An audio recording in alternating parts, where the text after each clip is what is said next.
ये smart money concept series का हमारा पहला वीडियो है। इससे पहले हम प्राइस एक्शन सीरीज में 22 वीडियो के जरिए इन सभी टॉपिक्स को कवर कर चुके हैं, जिनकी लिंक डिस्क्रिप्शन में दी गई है। इसलिए आज हम उसी रोड मैप को फॉलो करते हुए ये समझेंगे कि स्मार्ट मनी कॉन्सेप्ट के अंतर्गत कौन कौन से इंपॉर्टेंट टॉपिक्स सीखने चाहिए और उनका सही रोड मैप क्या होगा।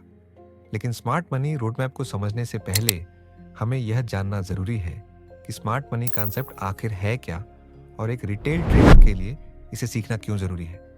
स्टॉक मार्केट में ट्रेडिंग करने के मुख्य रूप से 3 तरीके होते हैं। जब भी कोई रिटेल ट्रेडर पहली बार मार्केट में आता है तो वह जल्दी पैसा कमाने के लिए कुछ रैंडम चार्ट पैटर्न्स या ट्रेडिंग इंडिकेटर्स देखकर अपने ट्रेड एंट्री और एग्जिट के निर्णय लेता है। शुरुआत में उसे प्रॉफिट होता है, लेकिन कुछ समय बाद बिना सोचे समझे सिर्फ इंडिकेटर्स के भरोसे ट्रेड करने के कारण उसे लगातार लॉस होने लगता है।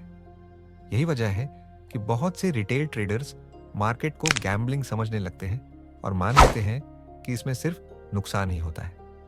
इसी सोच के कारण ज्यादातर लोग पहले 3 महीने में ही ट्रेडिंग छोड़ देते हैं।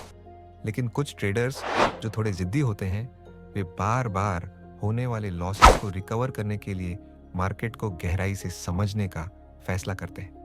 इसके लिए वे ट्रेडिंग की सबसे बेसिक और इंपॉर्टेंट स्ट्रैटेजी प्राइस एक्शन को सीखने पर फोकस बढ़ाते हैं। प्राइस एक्शन के सभी टॉपिक्स को अच्छी तरह समझने और उसे अपने ट्रेडिंग में अप्लाई करने में कुछ ट्रेडर्स को 3-4 महीने या फिर 1 साल तक का समय लग जाता है।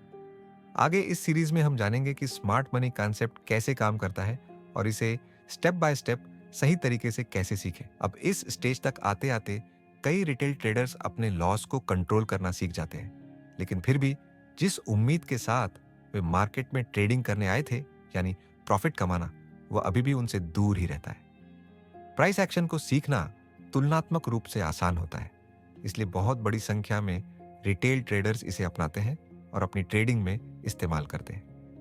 यही कारण है कि इस स्टेज तक आने के बाद जो ट्रेडर्स मार्केट में टिके रहते हैं, उनमें से कुछ थोड़े लॉस में होते हैं तो कुछ को थोड़ा बहुत प्रॉफिट भी हो जाता है। लेकिन यह प्रॉफिट उनके सपनों के मुकाबले काफी छोटा होता है, जिससे वे संतुष्ट नहीं हो पाते। इसीलिए अगर तुम हमारी प्राइस एक्शन सीरीज के सभी वीडियो देख चुके हो और आज इस वीडियो को देख रहे हो, तो शायद तुम भी खुद को इस स्टेज 2 पर खड़ा हुआ महसूस कर रहे हो। इस स्टेज तक आते आते तुम्हें समझ आ चुका है कि ट्रेडिंग कैसे की जाती है और मार्केट में ऑपरेटर्स किस तरह एक रिटेल ट्रेडर को ट्रैप करते हैं। अब तक तुमने रिटेल ट्रेडर की तरह सोचते हुए ट्रेडिंग की होगी और इसी सोच के साथ तुम यहां तक पहुंचे हो। लेकिन अगर तुम्हें एक प्रोफेशनल प्रॉफिटेबल ट्रेडर बनना है तो अब तुम्हें अपनी सोच को बदलना होगा। तुम्हें यह सीखना होगा कि एक ऑपरेटर कैसे सोचता है और किस तरह वह मार्केट में रिटेल ट्रेडर्स को ट्रैप करके प्रॉफिट बनाता है। इसे बेहतर समझाने के लिए चलो एक एग्जांपल देखते हैं। यह निफ्टी 50 का 29 जुलाई का 5 मिनट का टाइम फ्रेम का चार्ट है। यहां जैसे ही मार्केट ओपन होती है, प्राइस एक बेरिश प्राइस एक्शन बनाते हुए नीचे आती है और लोअर लेवल्स पर अपने पिछले दिन की क्लोजिंग के आसपास आकर सपोर्ट लेती है। इसके बाद चार्ट पर एक double bottom type chart pattern बनता है, जिसे कुछ लोग डबल बॉटम चार्ट पैटर्न भी कहते हैं।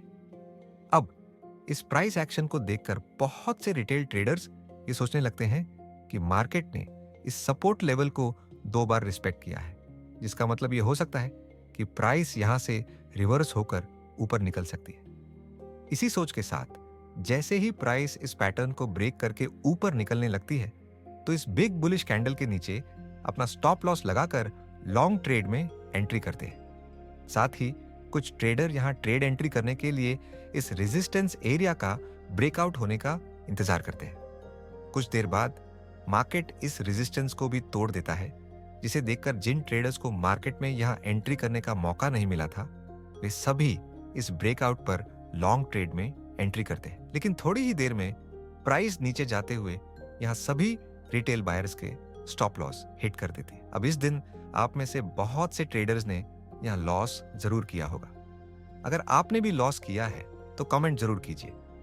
लेकिन अगर आपको स्मार्ट मनी कॉन्सेप्ट्स में इस्तेमाल होने वाले इंड्यूसमेंट और लिक्विडिटी ग्रैप, सिर्फ इन 2 कॉन्सेप्ट्स की भी जानकारी होती तो आप इस लॉस से किस तरह बच सकते थे।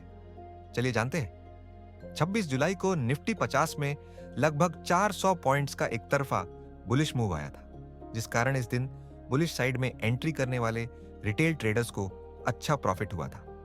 लेकिन अगले दिन जब मार्केट गैप अप ओपन होने के बाद धीरे धीरे नीचे आने लगता है, तो बहुत से रिटेल ट्रेडर्स ये सोचकर कि मार्केट कल से पहले ही 400 पॉइंट्स ऊपर जा चुका है, इसलिए आज यह जरूर नीचे जाएगा, शॉर्ट ट्रेड में एंट्री करने लगते हैं।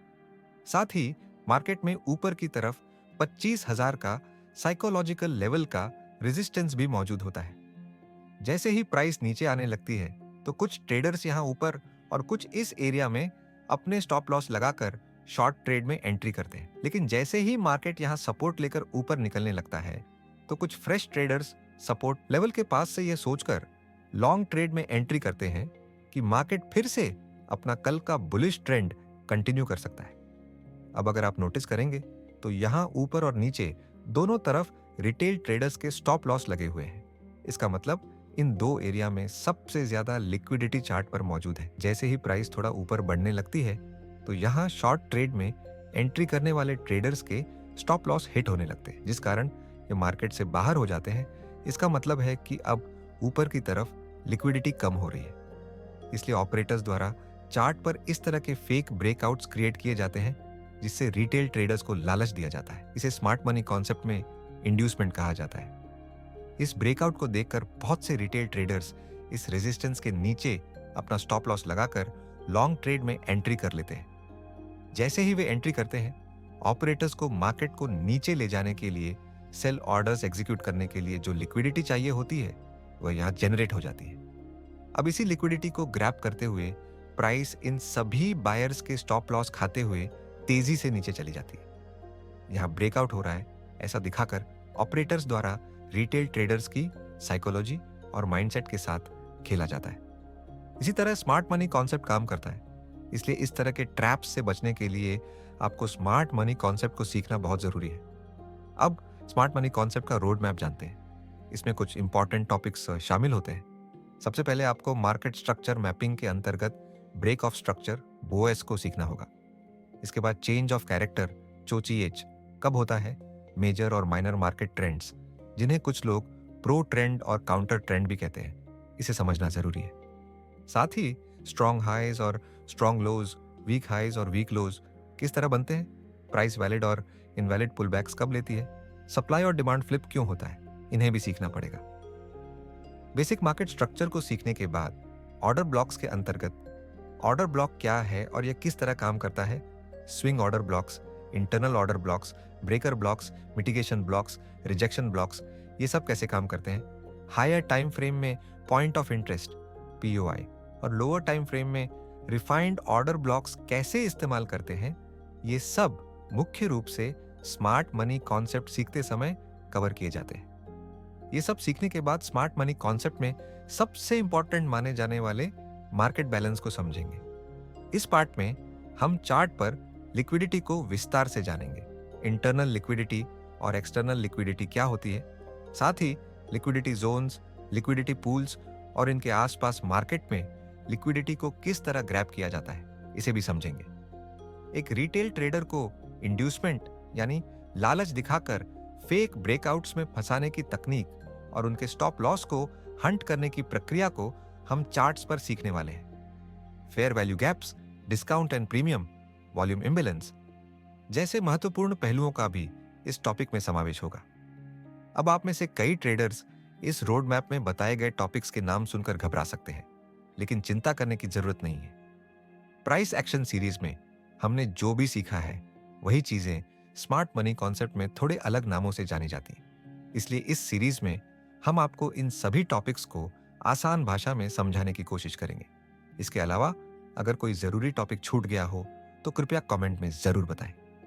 अगर आपको हमारा वीडियो पसंद आया तो लाइक करें और चैनल को सब्सक्राइब करना ना भूलें। धन्यवाद।